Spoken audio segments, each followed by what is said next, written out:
we invested a lot of money, like 30K a month or so in Google It's Ads. always the most trivial feature as well that seems to be the thing blocking them over the line. But because it's not there, they're like, maybe we can't take this. You're just getting buttons and buttons and buttons now. It's just less CTAs. I'm like, well, it's already at the top. If they really want it, they'll kind of get it. Getting a few sales is just your sales skills. It's like it doesn't prove anything. You've just landed on Unfair Advantage, the show for lean teams who want to scale without the bloat, the burnout, or the BS. Each week, we go live with founders, marketers, and operators solving the hard stuff. AI workflows, scrappy go-to-market plays, and ideas your team will actually want to get across. While your competitors are still figuring it out, you're getting the unfair advantage. Let's get into it. Today, we're going on one of our most overlooked conversion killers, which is your homepage. It's silently wrecking your traffic. And if you're not shipping 37 landing pages, you're losing leads you already paid for. So grab your caffeine or your lunch, hit the chat and drop in your URL. If you'd like us to roast it, we're going to have a roasting session towards the end of the show. So if anyone's brave enough, do drop in your URL in the chat and we'll do the teardown later. Yeah, perfect. That's the thing. Most teams kind of treat their homepage like it's a Swiss Army knife. So they write one homepage, it tries to serve everyone, and it's really killing your conversion rate. So today's guest says you don't need one good landing page, you need 37, built fast, matched to your intent of your customers, and tuned in for AI search. We've got Toni with us. He's an exited founder, remote work OG, and now building LandingRabbit to help lean teams build AI native, high converting pages faster than their competitors can even brief the designer. If you're trying to fix your product led growth, flow, ranking AI driven search, or finally ship pages that actually convert, this one is for you. And with that, what we're going to do is we're going to post a poll into the chat here so that you can all start to answer this. And we're going to be coming back to this throughout the session, throughout this podcast. So please do get to it, write your answers, because we want to try and use some live statistics there. So I'm just going to post that in. And with that, we can kind of kick off the first part of the conversation. Amazing. And the first question in the poll is, what's your biggest traffic to lead killer right now? So just take a moment to answer the questions. And let's start talking. So this was really what shocked me when I first chatted with you, Toni, is how many landing pages people actually need. So how many dedicated landing pages do you currently have? I think currently we're quite fresh and new. So currently I might have something like 20 landing pages in total. I've been building them one by one when we've kind of expanded our product over time. But when I was running Flockler, which is a sort of like PLG peer company, they only do SEO, Google Ads, no sales teams at all, and it relies on the website to convert users. I usually created 100 pages per year, but some of them were like blog posts and help docs. It's not all landing pages, but yeah, quite a few. Don't remember the exact amount. It wasn't 37 for it was a lot more for Flockler. But yeah, definitely quite a few. The I think most teams when they start building their SaaS company, they obviously want to create a great homepage and call it like a landing page and something that is clear that their users and potential customers, and a lot of focus goes into that. But when you then run the actual BLG model in a way that you rely on that, then you quickly realize that one page won't be enough. You need to be able to kind of like sell the same product that you have in so many different ways. So like Flockler's use case is they help companies to gather social media content from different channels so they can then display that on websites and digital screens and wherever. And the one of the things that I was constantly doing was that when we integrated, for example, with TikTok, then there was a landing page saying that you can gather all your TikTok content and display it in one place. And the product was kind of presented as something to just collect TikTok, because that's what the actual user is searching. The user is not searching necessarily that give me everything from social. They might be just like Right. searching for. So yeah, that kind of like yeah, in a team that is just starting, of course you need to invest in the homepage, make sure that that converts. But then when you want to grow further, you need to be much more targeted with your Uh, approach. Mhm. With that, have you got any kind of go-to methods of like how you would normally break that down, right? So you've got functionality, you've got the people you're trying to reach. How do you then take those quite varying things and like decide this is actually how I'm going to focus on a founder coming through TikTok, for instance? Yeah, it's such a like a multi-step question and decision-making Mm. process in the end. But when you're just starting out, I think the clearest one is that when you're discussing with your customers, like trying to get them into calls, and then they're asking questions like, "Hey, do you have forms, or do you have like whatever the features you have? But like, do you have this and that feature?" Then you know that okay, well our website is not currently communicating that, or the user hasn't found it. And of course, your prospects won't be like, reading all the pages on your website, but that's the first step, like just understanding that what my customers are currently asking. And then once you're like, okay, we're quite confident that these are the new features that I'm building, those are very logical ones like solution or feature specific pages. And then the rest is a harder one in terms because it depends so much on the business. So for some businesses, it might be that the same product works for different industries, but the benefits might be a bit different. If we take a look at, for example, project management tools or anything that is quite generic as a base tool, then you probably need to explain that why hospitals would need this tool and why construction companies would need this tool and the product is still the same, but the benefits and the nuances can be quite different. And I think I always try to explain this to, so I get a lot of people asking me that why wouldn't it be just like one page or a couple of pages or so?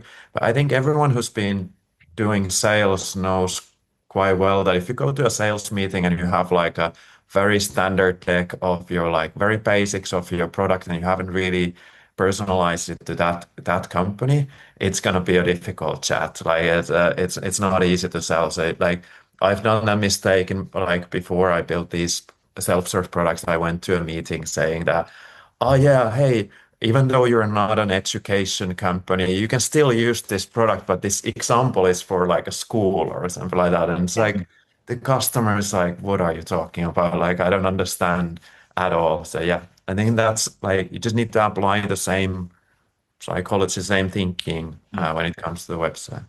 I think. I think we all know that intuitively. Yeah. But when it comes to actually making a landing page, there can be a lot of work that goes into it. It can be hours, it can be days. If you're hiring out for an agency, it could take weeks.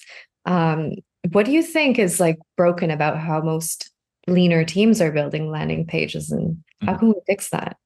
Yeah, I'd say like in general, the tools of the past and how the internet, how all the web services have been built, they've been built for like the idea that now that you've built a template, let's say like a WordPress template or Webflow template or whatever CMS you're using, then you can multiply that template and then add some content to that. And that has been the best possible solution for marketers and others who are not they don't either have time to kind of tweak every page or they don't have the skills to tweak them. So the only solution we were able to come up with before this AI was like, hey, here are pages that you can reuse these templates and change their order, but not really do much about it. And then there are some tools that have allowed you to kind of like build the page a bit like a PowerPoint that you can add quite a few components, but then you end up with responsive design issues, mobile, tablet, and so forth. And that has made the process quite tricky for, especially from marketers or sales teams point of view, because you've always needed like someone to write the content and think about it, then someone to create a structure, design it one way or another, and then someone to build. And I think that has stopped so many teams, including mine, to actually create pages that are targeted for a specific audience.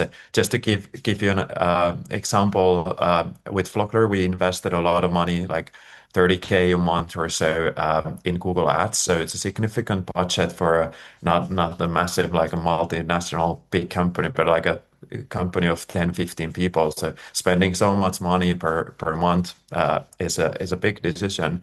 But when we created new campaigns, then the question always was that should I use something quite generic, some sort of a landing page that is okay, but still not really answering the question, or should I start building a page that really answer that search sort of query when someone is searching for it? Then yeah, that bottleneck was always there. That okay, I can copy something that I have, but how to create something that really matches the intent is the big question. I suppose that leads into conversion as well, right? Because you've got to get the right person in to read the right content to then convert. I can see in the poll as well, we've got someone who's ranking but converting like crap. So, like, can you kind of touch upon taking what you've got here? So we've already gone, here's the customer, here's how they're coming in, here's the page that I want to create. How do you then take them into like a conversion flow where you're trying to get them to convert as quickly as possible? I presume as well. Are we trying? Yeah.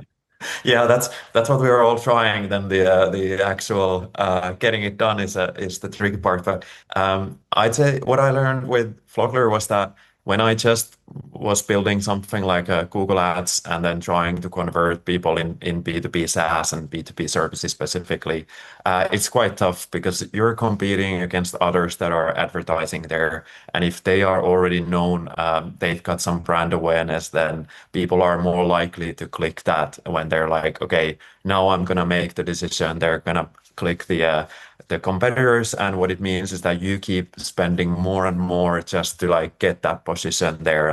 And what I learned was that like the answer for me at least have been that creating content like blog content, for example, to support that and get more brand awareness before the actual sort of moment comes when they compare between those alternatives. So like I think often when I was actually working at Flockler, I kept kind of like forgetting that I should build even more brand awareness around this because that will push down the costs. But when you are kind of like investing in Google Ads and working on that conversion, then you might get quite focused on the actual result today, and maybe that's kind of misleading you. But yeah, in general, I would say that.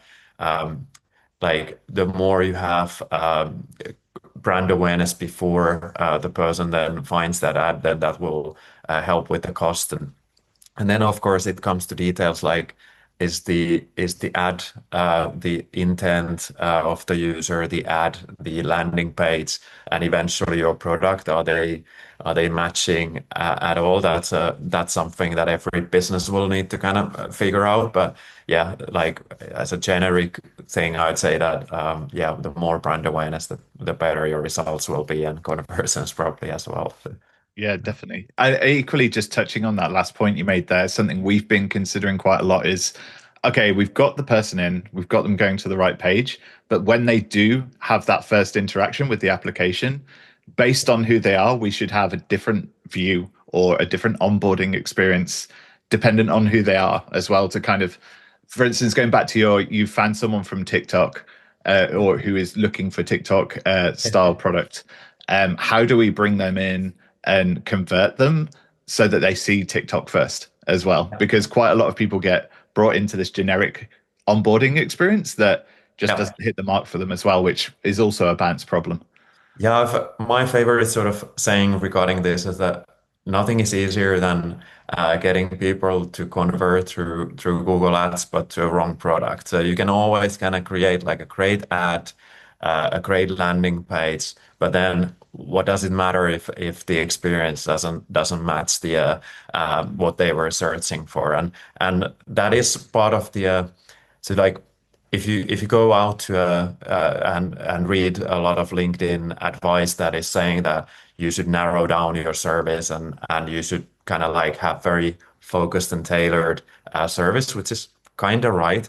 But in BLG, you often need quite a broad service, but then slice that into smaller pieces so that you, when you attract someone who's searching for a specific thing, then they actually will find the product inside your product that is matching, and that limits your marketing. To be honest, it's like I had this. I once spent quite a lot of money in Google Ads driving people to our product that had completely different expectation of like what are the actual capabilities, and I didn't do it for fun. I just mistakenly kind of expected that search intent matches with us, but people who came in signed up and started using the product, started asking a lot of questions through our support that how do I do this and why isn't it like that and things like that. And I was like, where is this like influx of people coming? And before I was like, okay, yeah, it's actually my own fault. It's Paid not for like them. any Google random thing. So yeah, you can always like yeah, but getting signups is easy. Then yeah, converting them is a yeah, that's you need to have a really good match. It's really funny. Like, who are all these Google randos that I paid for in my product? Yeah. Yeah, and it was in the end it was clear and like what it cost us was like a lot of support time. We people were using the product and they were users that only were there for the short time, so the churn for those users were really high. So like everything about that campaign failed. But one thing that worked was that we got a lot of signups. So like kind of like in the Google Analytics, the conversions look great. Like, oh wow, now this campaign is bringing a lot of conversions, but it doesn't mean that they are the right users and those that stick with you for a longer period of time. Yeah. That's a good segue into our next topic, which is really about the PLG funnel. For those listeners who don't know, it's product-led growth. And so what do you think is the most misunderstood part of PLG? I think the first bit is the do I even have enough content and enough sort of helpful content on my website to begin with? Like I think a lot of SaaS founders and founders in general, they tell me that oh, it would be a dream to have this PLG motion working, like not have sales calls, no, not going out to discuss with users, just like have some sort of a magical flow working. But the only way how to build that is to actually be with your customers and discuss with them and learn that what is missing from your website for someone to make that decision. So like at Flockler, we had a really good, great, and I'm sure they still have like a live chat going on where people were asking questions like, "Hey, how do I solve this thing?" And do you guys provide this service? And do you have documents for our internal teams and so forth? And those constantly, if you listen, if you discuss with them, you constantly learn like, okay, what is actually missing from our website so that the person could make those choices themselves. And if you then look at like the best possible companies, and if anyone is a developer, they might know a company called Posthoc. They help you kind of like monitor what's happening in your SaaS application and see what people are doing. A lot of use cases for that product. But if you go to their website today, you can see like how much they've invested in all those documents. So when I've been looking at it, at some point when we wanted to install it, when I went there, I only needed to like read their website, their documents, and I was like almost 100% sure that this is the right product for us. And that's the feeling what you want to kind of build with the person. Is you don't know in a PLG model, you don't know where the person is actually coming from. Today, I had a call. Someone said that they found us through ChatGPT. The other day, someone said that I found you through Slack community. So you don't know what is the kind of the expectation of the user when they then land on your website, and you want to be making sure that there is content for that exact user because you're not like in a sales-driven process, I would contact Mike, for example, saying that, hey, Mike, I've studied your website. I think this service that I'm offering would be perfect for these reasons. And then Mike says yes or no. But it's very like tailored approach. Whereas when someone comes from online, wherever they've heard word of mouth, search, Google Ads, wherever they're coming from, you just need to be able to kind of give them what they need, yeah, straight. Otherwise, they'll just, disappear if they don't find it easily. And before it was more about ranking those landing pages for Mhm. Google, but now with AI, you can type in a really non-grammatically correct question, and then the AI answers will pick up the content of those landing pages, right? Yeah, exactly. And like today's example where the person said that how they found us was that we have a catalog of like 150 SaaS landing page examples or content examples on our website. And ChatGPT was recommending some of them that, hey, these are great examples of a hero section or something like that. And they're very specific content. There must be some words or something like and very short form content as well. Nothing like the old SEO. And then yeah, the ChatGPT is able to, or other AI services is able to kind of recommend that. I love that from marketers' point of view because I've lived that era of like writing really long content just to be able to compete against bigger companies. So my company was always, the previous one was always competing against HubSpot and others, even though we didn't have the same product, but they were so big in social media related questions, for example. So I had to compete against really big ones. And what it means was that I had to write a lot of content, a lot of long form, and then to get a chance to show up in Google search. Whereas now, hopefully at least, that this will kind of be more towards like, can you answer this specific question really, really like detailed? And then you can show your expertise, you can be more opinionated instead of yeah, having the longest possible story. Yeah, give like real human answers. What's one way that you can infuse that into landing pages? Yeah, I mean, FAQs are like an easy one for sure. I think quite a few landing pages lack those FAQs, but right now I would probably add FAQ to every Yeah. landing page I have Oh, just for the like for the sake of like that chance that AI will pick that exact question. So I've like, got a hot take on FAQs though. I've got a personal hunch that FAQs are becoming the kind of keyword cramming that used to happen 10 years ago. And I also think that soon, at least, AI search will just suddenly penalize everyone who's cramming in FAQs because it's the only thing that anyone who's an AEO expert is kind of going, just put FAQs in. It's like, well, yeah, but then what?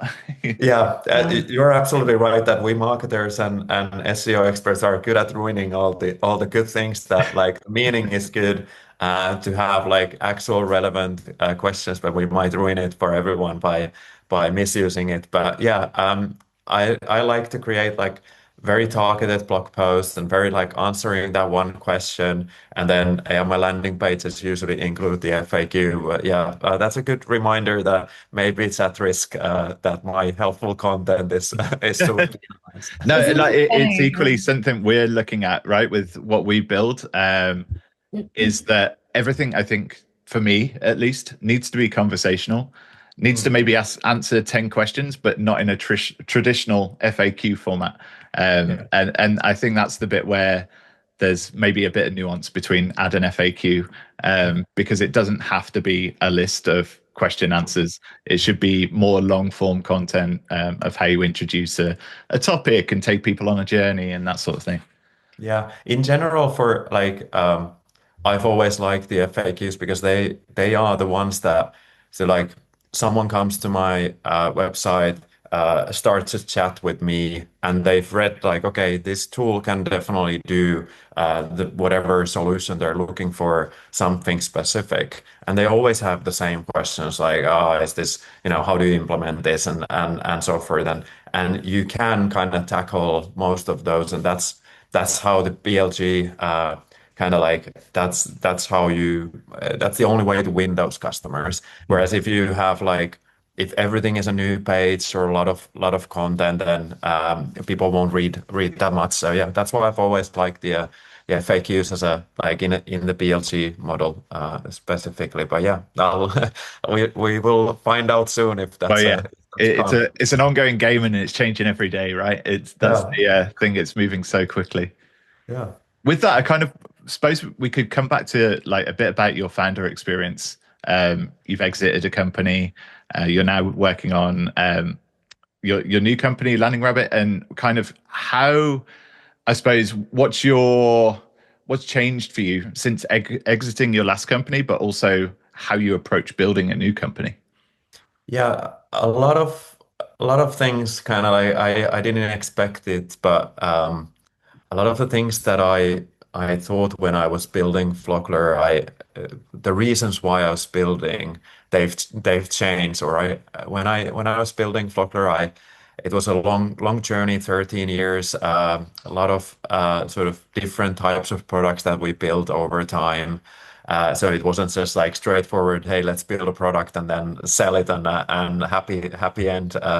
But over time, you kind of like keep justifying why you're like spending so much time with this company. Why wouldn't you just go elsewhere? Why wouldn't you just join someone else and do nine to five? And like you kind of build those reasons why as an entrepreneur. And I think the biggest change for me was that when I then let that company go, and I was kind of in an empty place to figure out that what is the Tony 2.0 gonna do, then that was a really good experience to kind of learn more that why am I building. And so like I realized quite quickly that I actually really enjoy building new stuff, and all the other reasons that as an entrepreneur I had built in my mind were more or less either secondary or fake. So that was the first kind of thing, and then a big dramatic difference between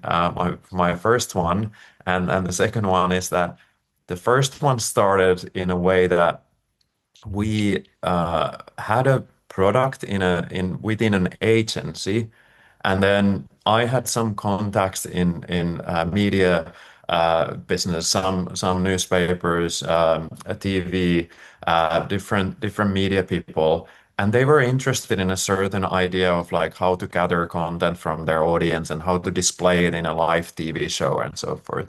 And then we thought that maybe we could kind of mold this thing that the agency has built and create something similar for the news companies. And the first ones that I discussed said yes. And then they were like, hey, actually, I'm sure I can find like others within the industry that are interested in this. So we kind of started with we didn't have a company. People wanted to pay us money to do it, and we didn't have the product even. So we kind of like it was kind of happy start, but then it did not have that long-term plan at all. Like, okay, so what after when we sell this first sort of like product idea? How do we scale that? How do we build on top of that? And the big difference right now is that over time I learned that it makes sense to try to figure out that is this idea that I'm building, is this going to be something that I can also scale if everything goes well? Because it's getting a few sales is just your sales skills. It's like, can I sell this project 5 times? It doesn't prove anything. The hard bit is that how do I actually scale this? And especially when it comes to like product led where you might have like no touch with the customer or low touch or like not that much. going on with the actual customer, they're like self-serve, then yeah, especially in that case, you just need to figure out that is this gonna be something that I can scale, and yeah, that's a massive difference between the first and second one. Yeah. Businesses are where people come back to use your products, not just come Yeah, for the first time, right?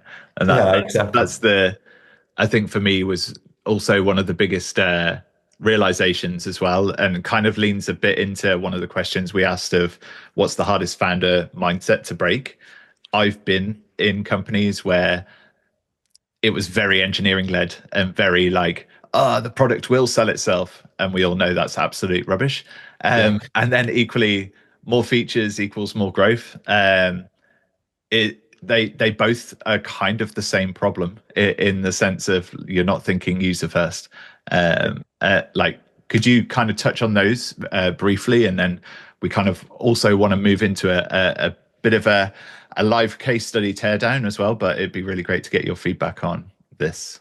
yeah, definitely. Yeah, the first part of like that you the product isn't gonna be enough, and the pro like in like when I look at like Flockler's journey, for example, the product features did not matter that much in the end for the customers. It was more like, can we actually sell and market this to the right kind of people in the right way? Can we kind of express how this helps them to achieve their goals? That was more important than in the end, like did it have this and that feature? Some features we had to build over time because they were like in a checklist of like, hey, do you have these ones? I've got one for now for my own product that I really need to build that one thing, because like sales calls just end up in a place where the customer is hesitating that because you don't have that one feature, then I don't know, and it's hard to kind of push them over. So yeah, you need sometimes some features, but yeah, in the end, it's more about like,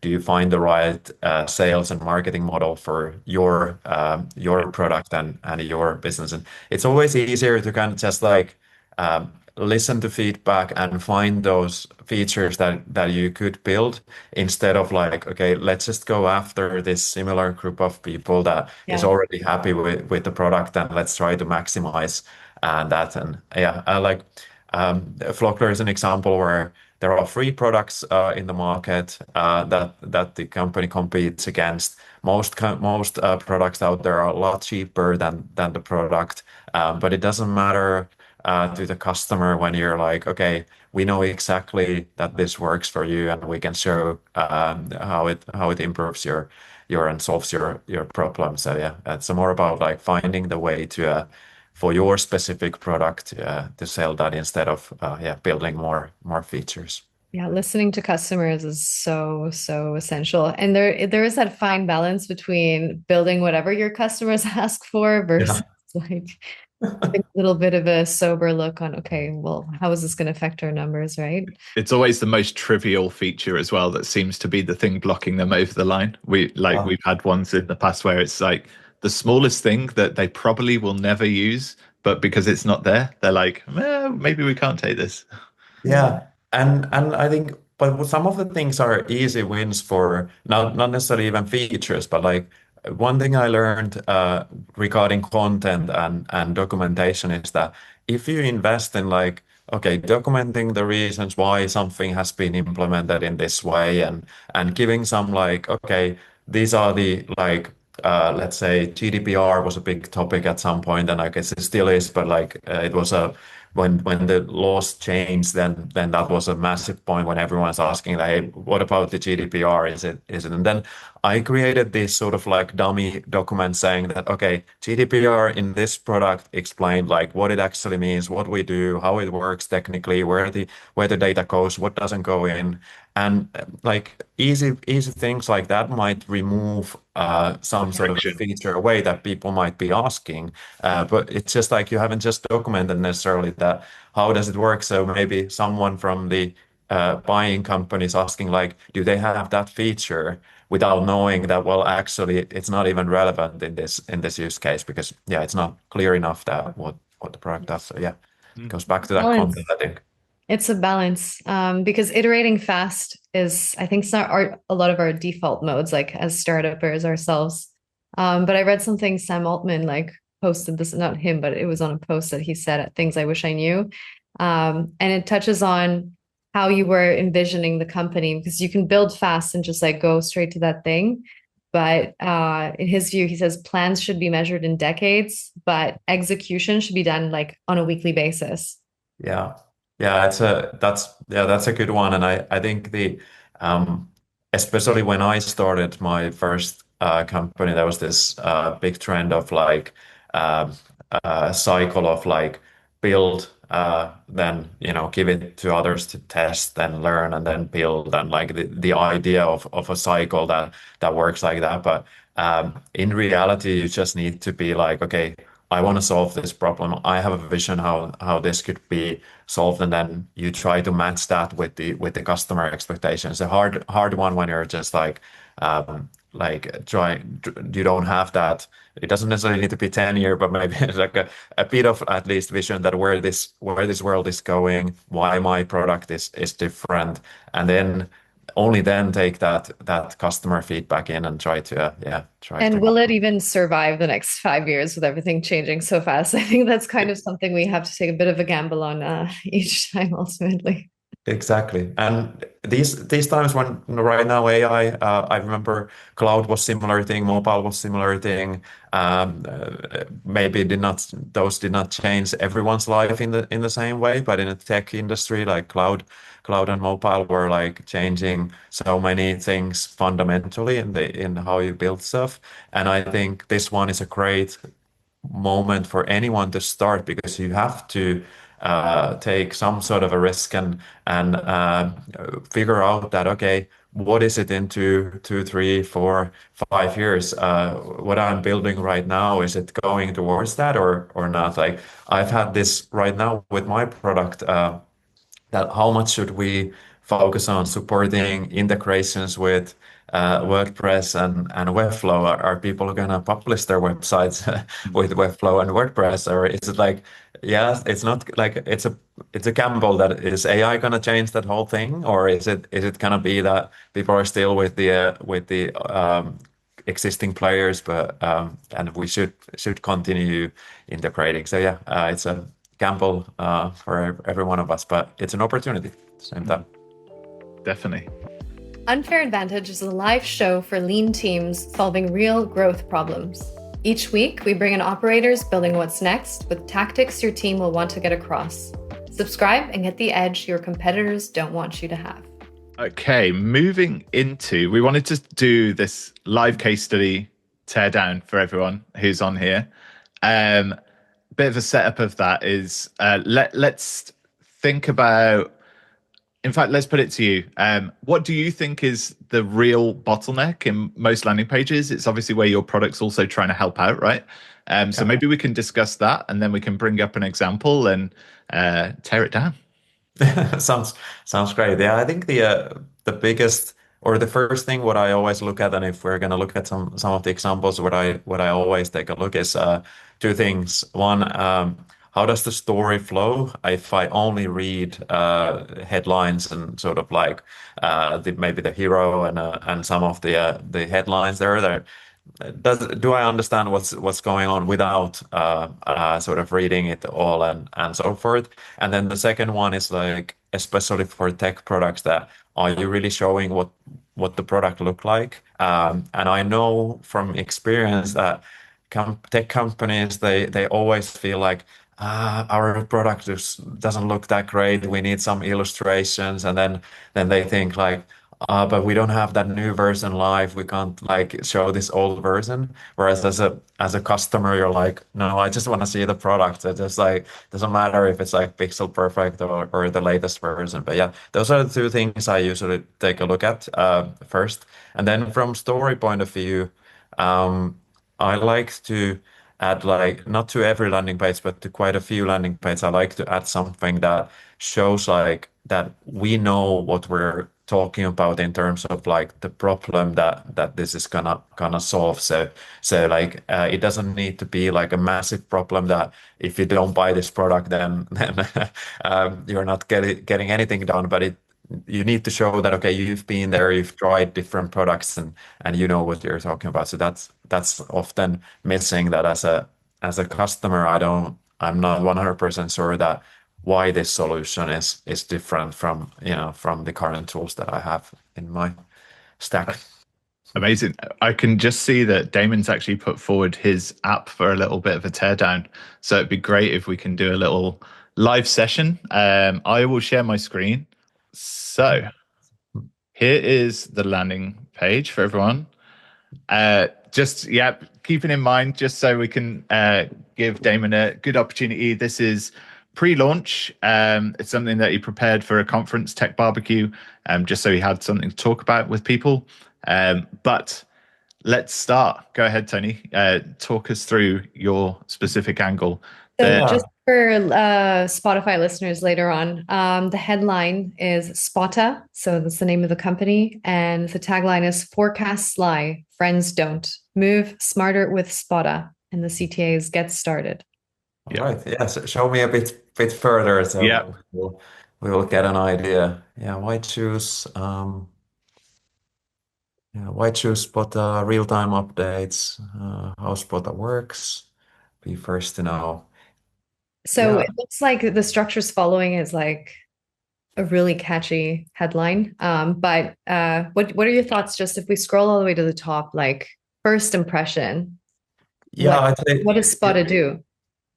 Yes, that's so I think the what could be improved straight away is like kind of like making sure that the hero answers like what and why and the what quite clearly, like who is this for, and like what it actually does. I like the forecast lie friends don't, because it gives me instantly something that, okay, so this is gonna be probably something that is using my friend's knowledge or some signals from them. So I like the actual hero title, but then move smarter with spot that doesn't give me that like that sort of like what are the actual capabilities, and it doesn't need to be features. It can be more like what you get as a result of using this tool. So yeah, that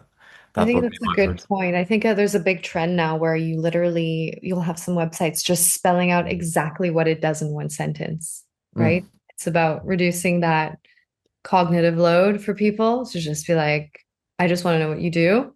Whereas from a founder's perspective, we want to get creative with the copywriting and be fun and cool and interesting and build curiosity. So yeah, I guess it yeah. depends also on the sector, but Yeah, and also it depends how you use images as well. So in this case, because there's no image of the product, hmm. then you only now know that, okay, this is solving a problem that I'm not getting reliable information. Friends don't lie, so they will tell you the truth, or they have the right information. But yeah, it doesn't really show what is going on. So yeah, I would focus on the capabilities and maybe showing the product earlier as Yeah. well. There's also from a UX standpoint of view at the moment when it's a full capture screen like this, I don't know. Other than yes, there is a little scroll bar, but scroll bars are kind of getting hidden more and more. That there is more content on this page, so some people would bounce just off the back of this, just going, "Don't get it." They would bounce. Whereas if you did something more like this, which is starting to just show that there's more content naturally in the page, one that will help push people down. Or if you want that full capture, like do something that indicates like to keep moving through the page. And then you'll just kind of push people to actually see a bit more and explore a little bit more. Obviously, Yeah, we've got a little bit of what the app looks like down here, but if it was me, I'd move that right to the top of the page. yeah, that's true. And just using colors, like what you said, is that when you can see that, okay, now the color is changing, that already indicates there's more. So it can be very sort of like cheap, Yeah, cheap and cost-effective way to do it. So yeah, yeah. perfect. Shall we go into another example just to kind of, I loaded up one that we Yeah. spoke about previously. So everyone who doesn't know, SBGO is one of the products we've built. We've spent some time on this, but we're very we changed all of our branding and everything recently, and we kind No of excuses, Mike. I'm making all the excuses up front. Go ahead, ruin us. Yeah. Yeah, so I had a chance just before this call, I had a chance to take a look at, so I've got a pretty good idea. I think I really like the fact that you guys have that sort of like a problem section at that like straight after. So like your product won't sell itself. And then the typical reasons. I think that's the part that I'm referring to, that people should spend time with their audience and discuss that, okay, what is it for my audience that is actually holding them back? Is it like, do they have a process that doesn't work, and or do they have tools that don't really work?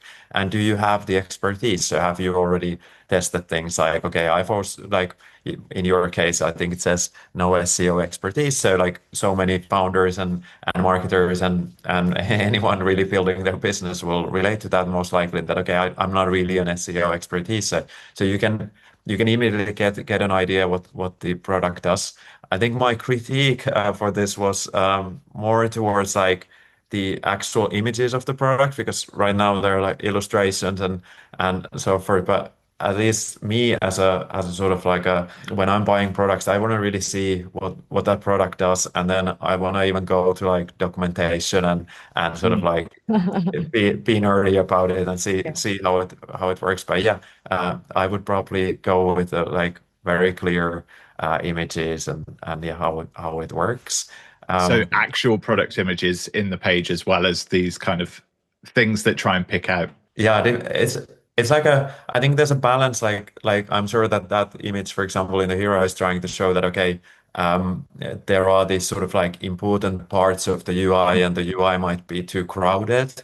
But at the same time, then you kind of take that person to a like who's viewing this, it's like, okay, yeah, looks good, but do Doesn't they fit. really do they have the sort of like, are they going to click the button to actually then test it, that how does it Mm. look like? You immediately start hesitating that, okay, is it just a picture? And then do I have the time to find out? So yeah, I would probably just show what the product really looks like. And then yeah, go with that, and yeah, improve that over time. But yeah, some things you might want to like, you know, like make the screen a bit more simplified compared to the actual experience. Yep. But when you then create like more like an illustration style, then I think you're going far from the yeah, from the real people. And from your perspective, Tony, what are you in your application trying to push people towards? Are you trying to push them to convert in this, or are you trying to push them to kind of key sections next?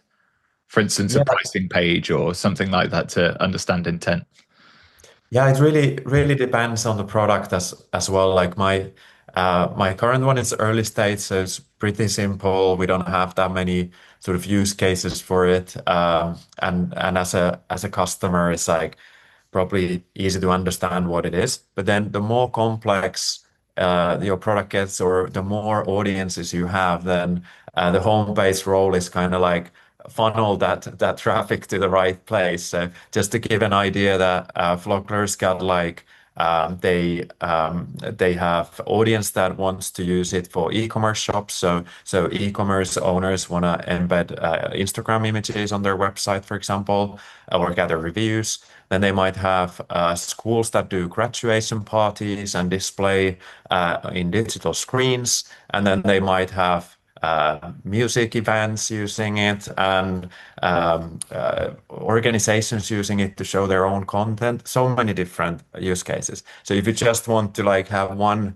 you know, one hero and one problem section, that's never going to work. Like it's like there's no one problem for these guys. So you have to have like, okay, go here, go here, go here, find your use case easier. So yeah, depends on the product quite a bit. What's the best way? But yeah. Awesome. I'm aware I've just opened up that we're going to start a bit of a Q&A for the last sort of 5-10 minutes that we have. I can see Isabella's dropped a question in for us. So Isabella says, our product has 3 different target audiences: B2B, top executives from gaming studios and loyalty platforms and B2C end users getting the final product. How do you balance the content on the homepage so all the target feels identified and doesn't get overwhelming and messy? Do you prioritize an audience? Yeah, and that's even I think that's even more trickier when you have like B2B and the B2C, especially if you're kind of like providing something that is then that the B2B companies then sell to end consumers, and if both are arriving to your side, that's going to be a tricky one. But in general, I'd say that how I've solved that some of those situations is that I've started with like sort of more like use cases or highlighting like this is how other companies are using this product. So, but then if you add the customers and consumers there, then I'd probably go like, okay, one page for you, and like actually try to divert them straight after the hero. And based on the, I don't know the exact details, but feels to me that I would probably build two different experiences, and then yeah, home-based Yeah, role would be to just have an overall view. for sure. What do you think about having a dual CTA at the hero? So you've got what your product does, and then you can just direct there, or at what stage would you redirect them? Yeah, I'd say that like there's a lot of advice out there saying that just one CTA, like a hero should have just like sign up for free trial, don't make it too complex. But again, it's like when you have a technical product, for example, you don't necessarily want to sign up. You want to read the documentation. You want to test something easily. You could as a SaaS company, you could even have your whole product, like basically, or part of your product available straight away. So you could give like two ways, like okay, sign up for the full access, or just to get like a taste of it from there. So yeah, I'm not a I wouldn't say that there's a hard no for like having one or two, or yeah, maybe two is maximum, but like I don't think there's a hard no for both either of them. It's more like, do you know your customers and what would they expect? And do you have different audiences? Like, do you have more executive level? Do you have more developer level? Are they coming into the same page? Yeah, things like that matter a lot. Are there different decision makers coming in? And one of the things that is like we didn't touch yet that much, but like one thing to keep in mind is that the homepage is going to be shared to like everyone in the organization. So if you just follow the idea of like let's just like go really really deep and talk to my ideal user, then when they share it within their organization, the others won't necessarily get it, and you don't necessarily get that support from others. So it's a bit of a balancing act to make sure that the you keep in mind that what's the traffic and who are the others that are involved in the decision. So You can probably somewhat rank it back to as also like what's the business value of the person that you're trying to target? Are you getting more ROI from it being the B2B side of things versus the B2C? yeah, Which really bump things up for you as a business, and then kind of use that as a bit of a marker for what your homepage should be. And then that's where landing pages come in, right? Because landing pages are all about trying to get the first view of that person to the right content, as yeah. opposed to your homepage, which should be more generic and more that they can share it, or it gets shared as part of just like a social sharing thing. Yeah.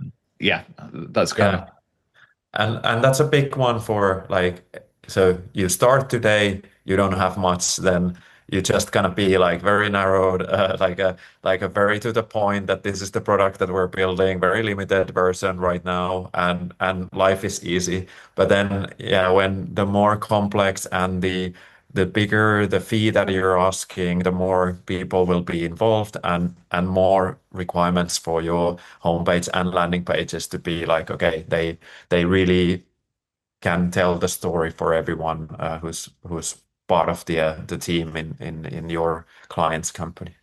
Nice. I have a question for you, Tony. That's okay, because you've been living and breathing landing pages for years, right?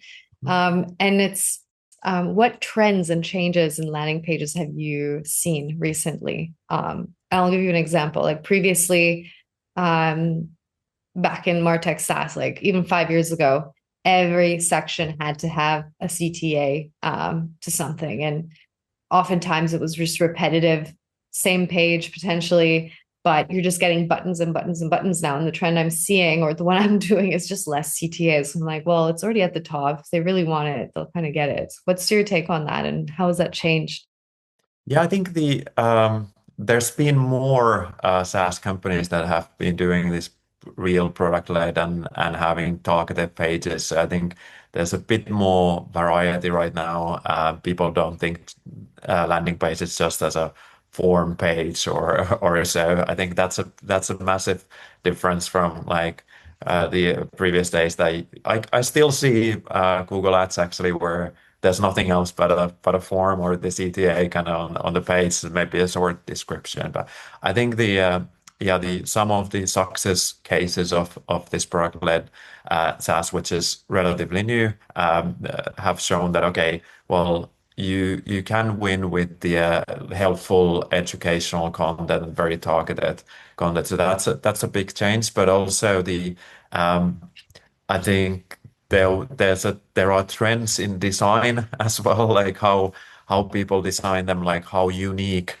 each pages are, and then sometimes the discussion is interesting when, for example, a homepage of a company might be quite artistic and quite sort of like carefully designed. But then when you actually take a look at their landing pages, they're much more simplified, used for Google Ads and so forth. So like sometimes there's this the landing pages are somewhere you can't find them easily, and then you might make your decisions when you're thinking what should my landing pages or my homepage be.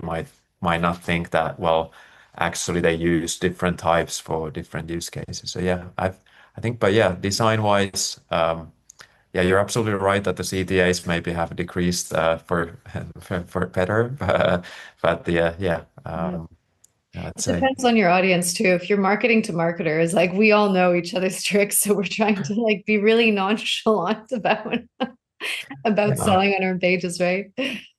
Yeah, and really, like, yeah, like my friend is running this SaaS business that is selling to they're basically replacing ERP, like the systems that people use in like CRMs and those type of things.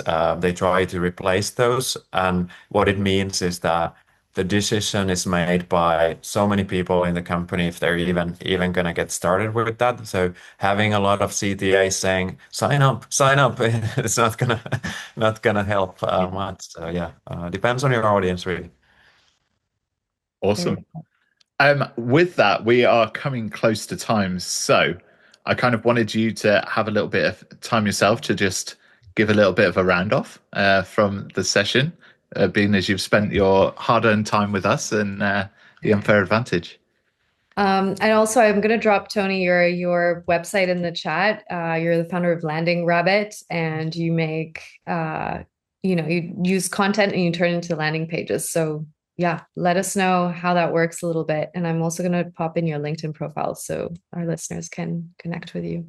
Yeah, so LandingRabbit's idea is pretty simple. So you can add your whatever you have, a keyword of the page that you want to create, or even slide decks, or if you're building a new feature, you might have like, okay, this is how the feature works, and then you can drop that in, and LandingRabbit will not just be like all the other AI tools out there that just like hallucinate something.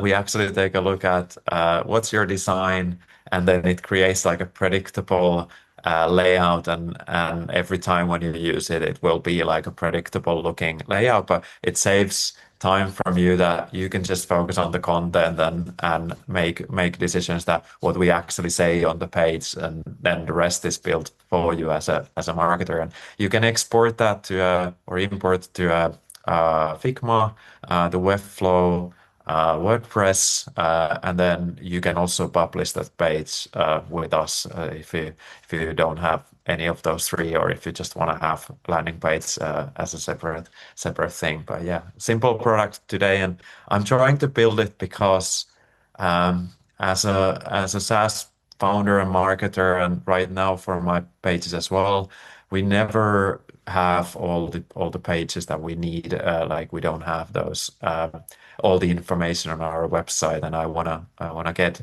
rid of that. I really want to like be able to, when we develop something new, I want to have new pages out, and I want to update my current pages as fast as I can. So yeah, that's what I'm trying to solve 100%. in a big picture. Yeah, I mean, if we need 37 landing pages, I think we need something like LandingRabbit Yeah. who can do that. And when do you think you're going to be available? I think it's on wait list now. Yeah, it's on wait list for now.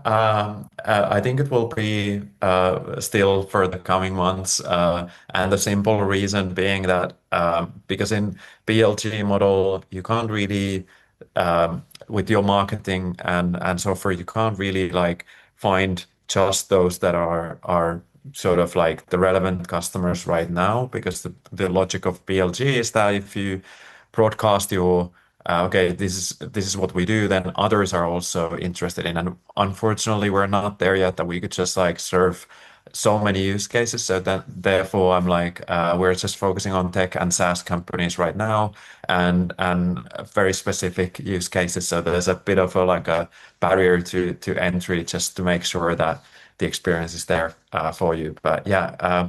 If you ever want to try it out, just sign up, and I usually reach out to users within like 1 hour or two, or sometimes straight away. But like, yeah, within the same day for sure. But like, yeah, let's say whenever, if you want to test it out, just yeah, get in touch with us, and I'll be in touch personally. Amazing. Thanks for your time, Tony. It's been amazing. And yeah, for everyone else who's been on the call, thanks for joining us for our first ever live session. So it's been really great. And if you enjoyed it, please come back next week. We've got another guest next week. Melody, do you want to introduce Yeah. it a little bit to everyone? The whole topic next week is about why SaaS and agencies need a B2C level brand to survive. Our guest is going to be Malda. He's the founder of a venture studio called 1255. And they're a lifestyle brand based out of Copenhagen, but B2B can definitely take a page out of the B2C book. So this is a chance for us to get exposure to that world and how to build an authentic brand. Thanks so much for joining. If you liked it, we're also going to publish this on Spotify and YouTube, and you can share the links as well later if you want to share this with your team.